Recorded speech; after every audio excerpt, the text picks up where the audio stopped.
हमसे निभाते कैसे, दिल बता उनको बुलाते तो बुलाते कैसे।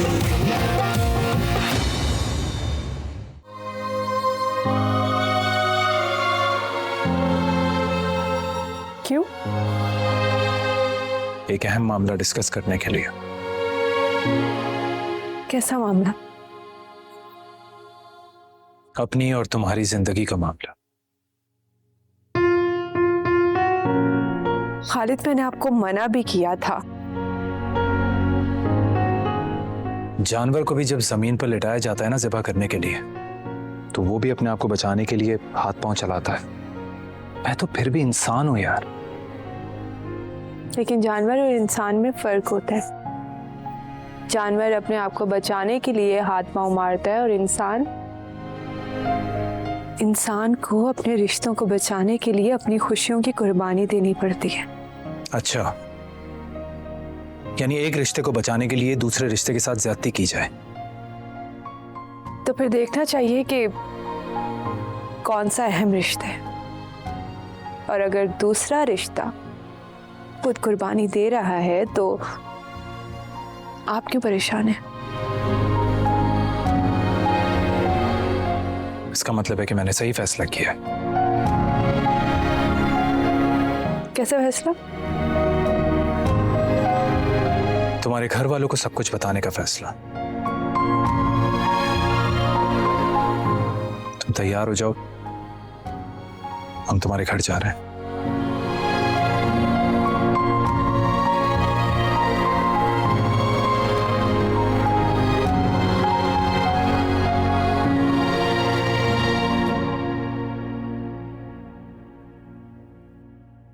बेवफाई का भला उनसे गिला क्या करते, रास आई ही नहीं हमको वफा क्या करते। अश्क आंखों में छुपाते तो छुपाते कैसे, हाल दिल अपना सुनाते तो सुनाते कैसे। बेवफा थे वो वफा हमसे निभाते कैसे, दिल बता उनको बुलाते तो बुलाते कैसे। दिल बता उनको बुलाते तो बुलाते कैसे। बेवफा थे जब सारे रिश्ते खत्म कर दिए निभाते कैसे। तो कॉल करने का क्या फायदा? बेवफा दिए कैसी जुदाइयां वे, संग दिल लो बेवफा दिए कैसी जुदाइयां वे।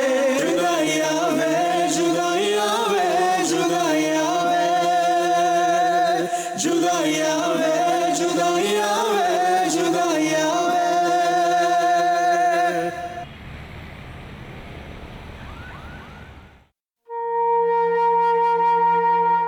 मैंने तुम पे इतना ट्रस्ट किया फराज, ने मुझे उसका ये सिला दिया।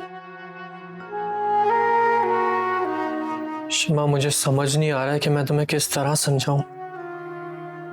ये सिर्फ तुम्हारे और मेरे दरमियान इख्तिलाफ पैदा करने के लिए एक साजिश की गई है और कुछ नहीं। अगर मैं तुम्हारी और फारिया की आवाज़ें ना पहचानती होती ना फराज, तो तुम्हारे इस झूठ पर भी यकीन कर लेती, जैसे आज तक करती आई हूँ। हाँ, ये बात सच है कि फारिया ने मुझसे ये काम करवाने की कोशिश की थी, लेकिन मैंने उसको ये कह के मना कर दिया कि मैं ये तुम्हारे साथ कोई ऐसी घटिया हरकत नहीं कर सकता और मैं तुमसे सच्ची मोहब्बत करता हूँ और तुम्हारे खिलाफ ऐसा कोई काम नहीं कर सकता। क्या मैं अपने कानों से सुनी इस हकीकत को झूठ मान लूं और एक बार फिर से तुम्हारी बातों में आके खुद को धोखा दे दूं? क्या सोच रहे हो फराज? कोई नया बहाना, कोई नया धोखा? सोच रहे हो शमा को फिर से कैसे पागल बनाऊं? प्लीज शमा, इस तरह की बातें करके मुझे शर्मिंदा मत करो। मैं कल भी तुमसे मुखलिस था और आज भी तुमसे मुखलिस हूँ। हमारे इस खलूस की मुझे कोई ज़रूरत नहीं है फराज, और ना ही मुझे कोई प्रूफ चाहिए। हाथ भी मत लगाना मुझे। शमा, तुम क्या फारिया को जानती नहीं हो? उसने तुम्हारे भाई के साथ क्या क्या किया। बहुत ज्यादा घटिया औरत है वो। अपने मकसद को पूरा करने के लिए किसी भी हद तक जा सकती है, कुछ भी कर सकती है वो। फारिया को मैं बहुत अच्छी तरह से जानती हूँ फराज, लेकिन तुम्हें नहीं पहचानती थी, मगर अब जान गई हूँ। रुक जाओ शमा, प्लीज इस तरह से बात को और मुझे अधूरा छोड़ के मत जाओ। ये मामला मैं अभी सॉल्व करता हूँ। अभी मैं फारिया को फोन लगाता हूँ और उससे पूछता हूँ कि उसने ये घटिया हरकत क्यों की। कोई जरूरत नहीं है किसी से सफाइयां दिलवाने की फराज। फारिया से तो मैं कभी बात करना भी पसंद नहीं करूंगी।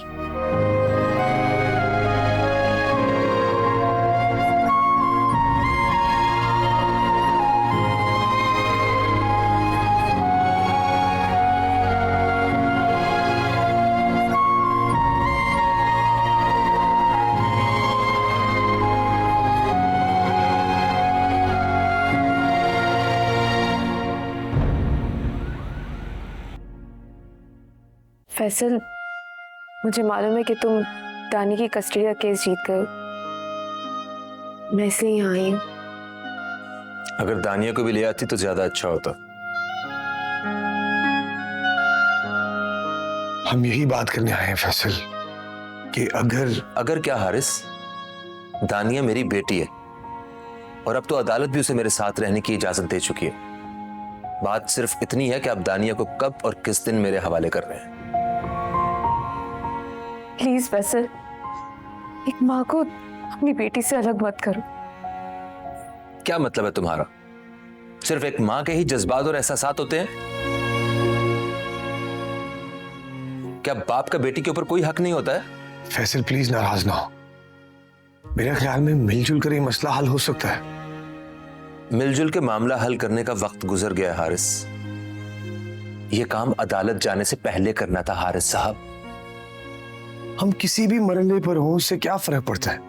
बातचीत करके हम लोग एक वे फॉरवर्ड तो बना सकते हैं ना यार। फैसल, दानियों को ये समझाना बहुत मुश्किल होगा। तुम उसके बाबा हो, उसका छोटा सा जहन ये एक्सेप्ट नहीं कर पाएगा। उसके जहन में यह बात डालना तुम्हारी जिम्मेदारी थी कि उसका बाप कौन है। तुम्हारा कुछ अता पता नहीं था? मैं इसको क्या बताती कि उसका बाप उसको छोड़ के कहाँ गायब हो गया है? इसका जिम्मेदार तुम मुझे नहीं ठहरा सकते। किसी के बारे में खुद से सोच के फैसला दे देना, खुद से कुछ भी अज्यूम कर लेना बहुत आसान होता है नायाब। तुम क्या जानो कि वो 7 साल मेरे ऊपर कैसे गुजरी। जिस रूममेट के साथ में रहता था वो मुझे मंशियात के केस में फंसा के गायब हो गया था।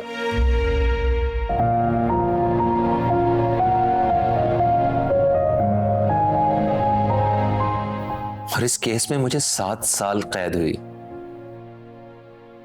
एक ऐसी सजा जिसमें मेरी कोई गलती भी नहीं थी और मैं किसी से कोई राब्ता भी नहीं कर सकता था।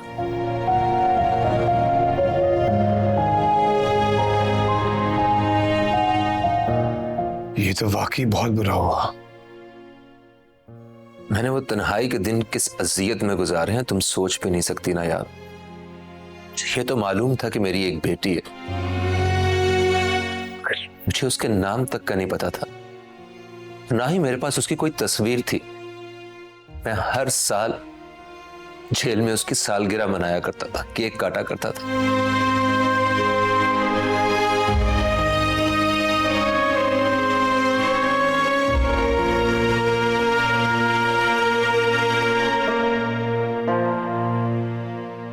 फैसल, सच में बहुत दुख हुआ यार तुम्हारी कहानी सुनकर।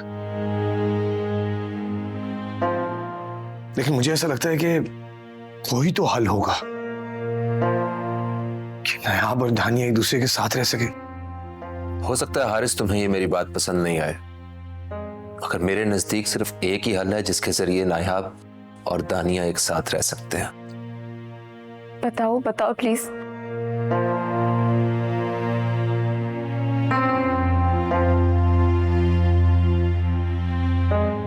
तुम हारिस से तलाक लेके मुझसे शादी कर लो।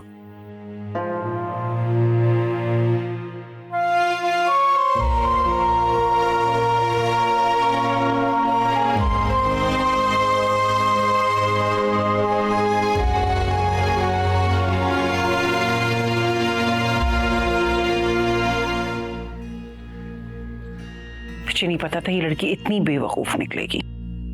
वो सीधी सादी तो शुरू से ही थी। बेटा सीधा साधा होने में और बेवकूफ होने में बहुत फर्क होता है। बेवकूफी इंसान को नुकसान पहुंचा देती है, जो उसे बाद में ही पता चलता है।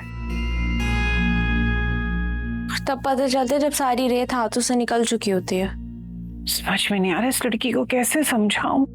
मुझे भी हैरत हो रही है कि ये भी ऐसा पागलपन कर सकती हैं। लेकिन अब सोचना ये फूफो के बच्चों की जिंदगी में सुकून किस तरह लाया जा सकता है। मुझे तो डर है कि वो इतनी बड़ी धमकी दे के गई है, अगर हम में से किसी ने उससे बात की तो वो कहीं खुद को। बेचारे खालिद भाई कितनी मोहब्बत करते हैं बच्चों से, और एक वो है कि अपनी सास की मोहब्बत में ही मरी चली जा रही हैं। अल्लाह पाक मदिया को अक्ल और समझ दे।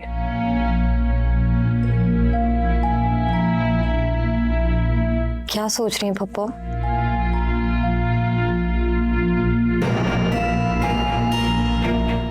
मैं सोचूं कि मदिया के मना करने के बावजूद मुझे लगता है कि मुझे शाइस्ता से बात करनी चाहिए। मेरी बेटी है वो, मैं उसका घर बर्बाद होता नहीं देख सकती हूँ। आप ठीक कह रही हैं फूफो, हमें चल के शाइस्ता आंटी से बात करनी चाहिए। हाँ, हमें बात करनी होगी।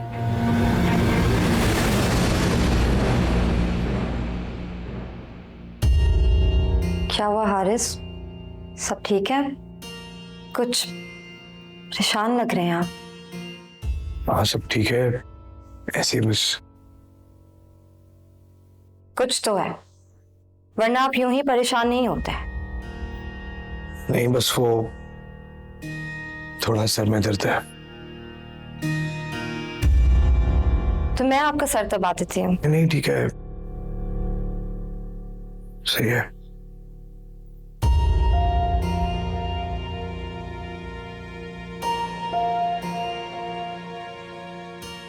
एक बात पूछूं?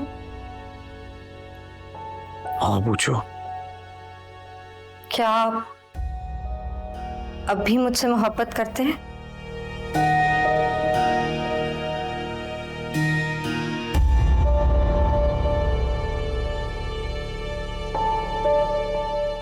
ये अचानक तुम इस तरह की बातें क्यों कर रही हो?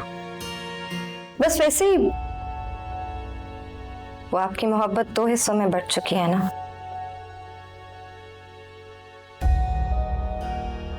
मैंने सोचा एक बार पूछ कर देख लूं।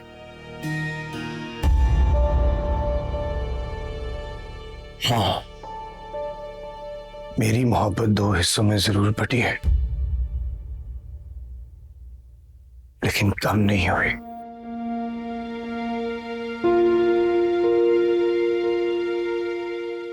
मैं तुमसे भी उतनी मोहब्बत करता हूँ शासिया, कि मैं नया आपसे करता। फिर मुझे ऐसा क्यों लग रहा?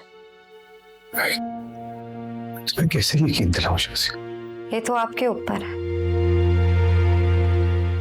ये सब एहसास की बातें हैं। एहसास दिलाया जाता है, महसूस कराया जाता है, बस कहा नहीं जा सकता।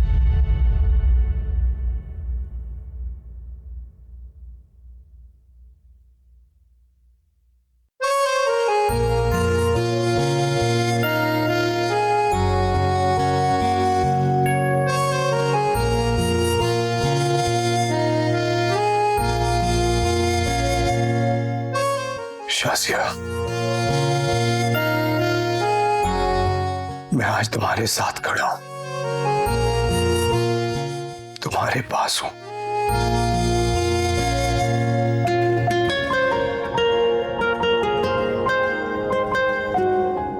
क्या चाहिए? मैं आपके लिए चाय बना कर लाती हूँ। नहीं शासिया, आज कहीं ना जाओ। आज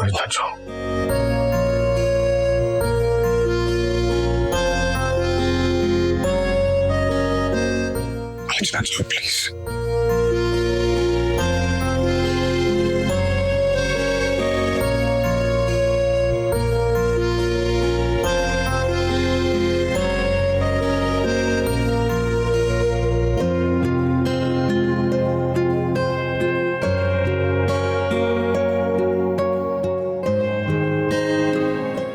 मैंने अपनी बेटी को हासिल करने के लिए बहुत पापड़ बेले हैं नायाब। तुम कहती थी ना कि मुझे कोई हक नहीं है अपनी बेटी को हासिल करने का। देख लिया तुमने। वफा हमसे निभाते कैसे